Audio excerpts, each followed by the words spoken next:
Welcome to AC Tech Talk. I'm Kevin. Before you change that blower motor out, let's make sure that PCB board is good. I'm going to show you how to check that.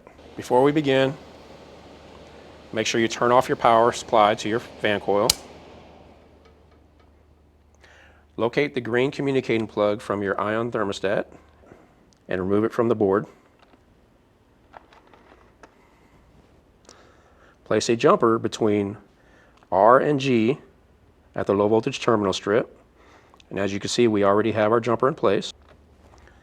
Locate the 4-wire DC harness that runs to your blower motor. And note the position of the wires and the colors. We have the red, the green, the yellow, and the blue.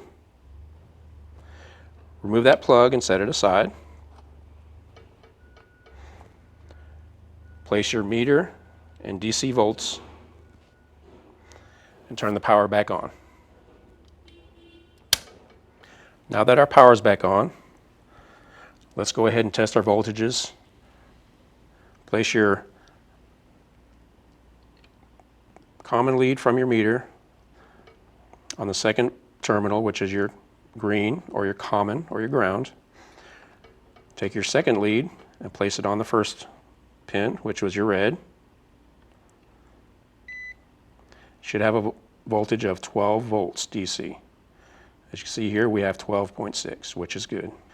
Now, keeping your common test lead on the ground, let's move your other lead over to the yellow.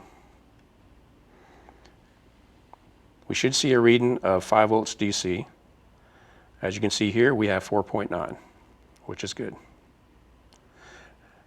Then move your test lead over to the last pin, which is the blue.